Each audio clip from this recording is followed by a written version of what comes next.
कराव्यात आणि जिथे कुठे तुम्हाला लाईटीची कमी आहे तिथं ते पण आपण बसवणारच आहोत। परत आपण जसं सांगितलं की आपलं सहकार्य होणार, जसं आपण इलेक्शनच्या पिरियडमध्ये कळंब शहरामध्ये गस्त होती तसं आता जर गस्त होऊ शकत नाही कधी, त्याच वेळेस होती, नंतर आताच का बंद झाली। हां, तर तेही तुम्ही चालू करावी लवकरात लवकर। परत आपण शहरातील व ग्रामीण भागातून शिक्षण व इतर कामासाठी शहरात येणारे प्रत्येक महिला व विद्यार्थी यांना सुरक्षित वातावरण कसं मिळेल त्या बाबतीत पण आपण लवकरात लवकर प्रयत्न करणार आहोत। परत पोलीस प्रशासनासोबत आपल्या सर्वांची ही जबाबदारी आहे, त्यांच्यावर जबाबदारी टाकून उपयोग नाही। त्याच्यासाठी आपण सगळ्यांनी मिळून प्रयत्न केले पाहिजे की बाबा पोलीस येतील बघतील, पण त्याच्यात तेवढं नाही, आपण पण काहीतरी ऍक्शन घेतली पाहिजे। नंतर पोलीस प्रशासन सर्व शाळा महाविद्यालय यांचे प्रतिनिधी यांच्या समन्वयातून शहराला शिस्त लावण्याचा प्रामाणिक प्रयत्न त्याची सुरुवात झालीच पाहिजे आणि ते म्हणतात आपल्यापासून सुरुवात केल्यानंतरच वळण लागते। पोलीस प्रशासन व नगर परिषद यांच्या समन्वयातून हेल्पलाईन नंबर जाहीर करण्यात येईल लवकरात लवकर। सर्वांच्या अडचणी हेल्पलाईन आणि नंबरद्वारे सहज तक्रार आणि मांडता येतील, मांडता यावी यासाठीही आपल्याला हे करायचं आहे। परत तक्रारीची माहिती गोपनीय ठेवण्यात येईल। शाळा महाविद्यालयाच्या बाहेर तक्रार पेटी तुम्ही ठेवली पाहिजेत, कोचिंग क्लासेस असतील, शाळा असतील। परत शाळा महाविद्यालय परिसरात तंबाखूजन्य पदार्थ विक्रीस प्रतिबंध करण्यात येतील, जे आपल्या शाळेच्या जवळ आहे ते पूर्णपणे बंद करण्यात येतील। परत बस स्थानक परिसर CCTV बंद असतील तर चालू करावेत लवकरात लवकर आणि त्याचं मॉनिटर वगैरे बरोबर हे करायचं आहे। आताच नाही तर तुम्ही बाहेर हे रोड जे तुमचं गेट आहे तिथेही CCTV पाहिजेत। परत तुमचे मॉनिटर उपलब्ध नसतील तर तेही तात्काळ लवकरात लवकर तुम्ही चालू करावेत। दोन-तीन प्रकरण झाले तर तुमच्याकडे मॉनिटर उपलब्ध नव्हते, ते लवकरात लवकर तुम्ही चालू करावेत। परत पोलीस प्रशासनास विनंती आहे, आता जसं आपण सांगितलं तसं तुम्ही ऍक्शन तर घ्याच, त्याच्याशिवाय ते आळा बसणार नाही। आणि प्रत्येक आपण तर त्यांना सांगणार आहोत तुमचे टायमिंग काय आहे ते, तर तुम्ही पहाटे असेल, दुपारी असेल, 4 वाजता असेल, तुमची एक गस्त तुम्ही चालूच ठेवली पाहिजे। इलेक्शन मध्ये होती, कारण इलेक्शन मध्येच का नंतर का नाही असं माझा प्रश्न आहे तुम्हाला, अयोग्य आहे ना? कारण मी स्वतः पाहिलेलं की मी जेव्हा प्रचार करत होते त्यावेळेस पोलिसांच्या गाड्या प्रत्येक प्रभागामध्ये 2-2 वेळेस फिरत होत्या, मग नंतर का नाही?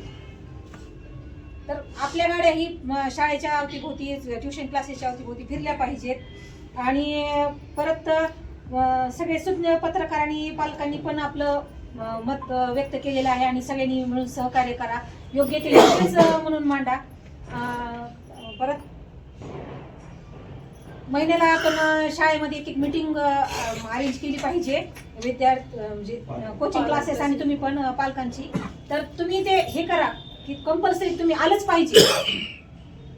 आणि तुमच्याही शाळेला सर मी सांगू इच्छिते की जर विद्यार्थी ऐकत नसतील तर तुम्ही डायरेक्ट ऍक्शन घेऊ शकता की हे तुमची TC आणि हा तुमचे विद्यार्थी, हे जोपर्यंत तुम्ही करणार नाही तोपर्यंत हा पण आळा बसणार नाही। तुम्ही म्हणत नाही प्रत्येकाला मारणं म्हणजे हा पर्याय नाही, तर तुम्ही तेवढं करू शकता की बाबा हा ही तुमची TC, मी पालकांना बोलून घेणे, तुमच्या विद्यार्थ्याला सांगा, त्यांनी जर नाही केलं तर आम्ही लाल शेरा मारून देऊ, असं केल्याच्या नंतर तरी पालक सुद्धा आपण आळा बसू शकतो। तर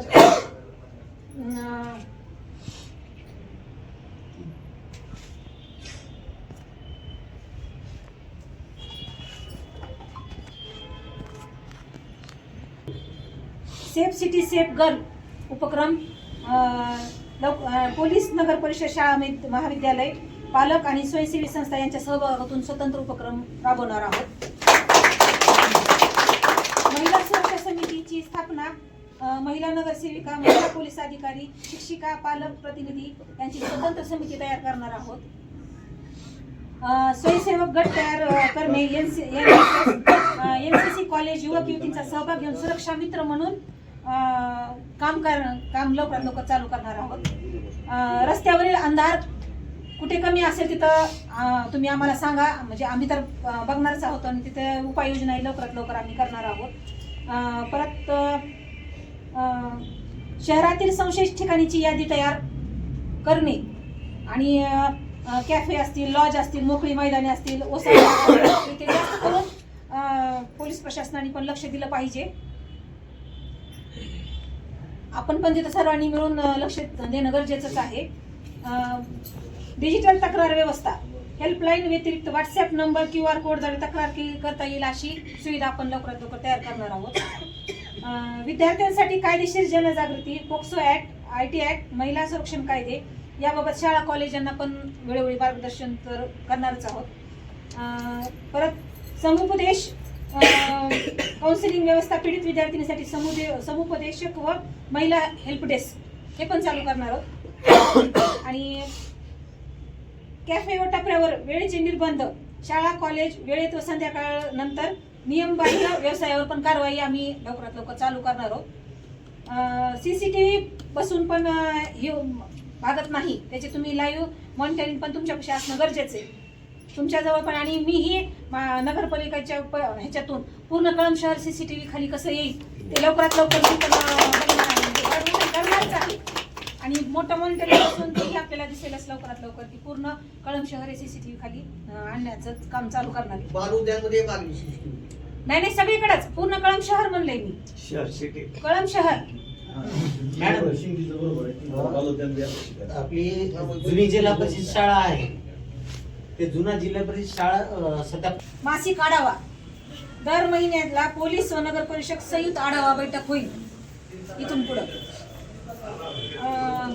आणि आज आपण सर्वजण इथे आमच्या विनंतीला मान देऊन आलात. सर्वजण मॅडम, मुली, आपले पोलीस कर्मचारी आहेत, परत आगार प्रमुख आहेत, सर्व कोचिंग क्लासेस आहेत, शाळा महाविद्यालयाचे शिक्षक प्राचार्य आहेत, परत आपले सर्व पत्रकार बांधव आहेत. तर हा जो आपण उपक्रम हाती घेतलेला आहे तर ह्याच्यासाठी आपण सर्वांनी जास्तीत जास्त कसे प्रयत्न करता येईल, ह्या कळंब शहरातली गुंडागर्दी कसं कमी करता येईल. आणि आपण नुसतं शिक्षक नसून आपण एक पालक आहोत, पत्रकार बांधव असतील, हे पोलीस असतील, ह्यांनी सुद्धा की आम्ही पोलीस नसून आम्ही पालक आहोत हा विचार करून कळंब शहर हे कसं नावलौकिक आपल्या कळंब शहराचा वाढेल आणि आपल्या कळंब शहर जो जे बदनाम झालेलं आहे ते कसं पुसून काढता येईल हे आपण सर्वांनी मिळून प्रयत्न केले पाहिजेत. आणि एक मी छोटंसं सांगू इच्छिते की कटाळे सर म्हणून तुम्हाला सर्वांना माहितीच असतील, कटाळे सरांचं कसं कडकपणा होता तो आपण अवलंबावा असं मला वाटतंय. एक निर्णय मी घेतलेला आहे की कळंब शहर DJ मुक्त करायचंय मला. हा तर मी तसं पोलीस प्रशासनाला पण पत्र पाठवणार आहे की मी परवानगी देणार नाही, तर होता होईल तेवढं आपल्या सर्व मंडळांनी मला सहकार्य करावं DJ मुक्त कळंब करण्यासाठी. आणि त्या पैशातून आपण त्यातून काही सांस्कृतिक कार्यक्रम, त्यातून काही कोणाला गरजूंना जर सहकार्य होत असेल तर ते आपण सर्वांनी बघावं अशी माझ्या सर्व जे शिवजयंतीचे मंडळ आहेत त्यांना मी विनंती करते की आपण सर्वांनी एवढं माझ्यासाठी सहकार्य करावं. मॅडम त्याला एक ऑप्शन द्या, ते बंद होणार नाही, ते जुने जे वाद्य आहेत त्या वाद्याला प्रोत्साहित करू. हेच नाही, प्रत्येक महापुरुषाची जयंती ही काय नुसती DJ वाजूनच होणार आहे का? त्यांचे विचार तुम्ही डोक्यात घ्या. DJ वाजून जयंती नसती. माझं एवढी विनंती आहे की तुम्ही त्याच्यातून सांस्कृतिक कार्यक्रम घ्या ना, तुम्ही करा. जयंतीला नकार देत नाही, तुम्ही जयंती साजरी करा, तुम्ही सांस्कृतिक कार्यक्रम घ्या.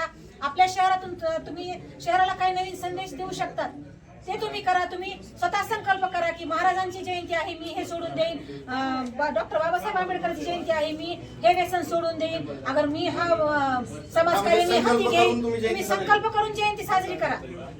प्रत्येक महापुरुषाची जयंती तुम्ही संकल्प करून करा. त्यातून तुम्ही कोणाचे ज्या पैशातून तुम्ही जर कोणाचे सामुदायिक लग्न लावून देत असताल, गोरगरिबांचे, पुन्हा गोरगरिबांना तुम्ही काही मदत करू शकत असताल तर हे तुम्ही सर्वांनी बघावं. आणि DJ फक्त महाराजांच्या जयंती निमित्त नाही तर प्रत्येक महापुरुषांची जयंती येणारच आहे, प्रत्येक सण येणारच आहे. तर तुम्ही कळंब शहर हे पूर्ण म्हणजे प्रत्येकाचे छाछा असतील तर DJ मुक्त करण्याचा निर्णय मी घेतलेला आहे. कोणीही DJ लावू नका, माझी अशी सर्वांना विनंती आहे. ते उपस्थित राहिलात मॅडम सर्वांची मी विद्याभूषण शाळेपुढं एक ब्रेकर असा बायपास आहे नाही नाही म्हणून हा म्हणतायत ते. तोही मुद्दा आहे. आता गेल्या आठवड्यातच पाहिलं तर आपण की त्या कोर्टाच्या समोर तिथं तहसीलपाशी एक जणाचा जीव गमवावा लागला आणि छोटे मोठे तर अपघात होतच राहतात. तर ते आमच्या हद्दीत नसताना सुद्धा आम्ही स्पीड ब्रेकर बसवणार आहोत. शाळा असतील, तहसील आहे, कोर्ट आहे, परत जिथे जिथे महत्वाचं असेल तिथे तिथे आम्ही स्पीड ब्रेकर बसवण्याचं काम करणार आहोत.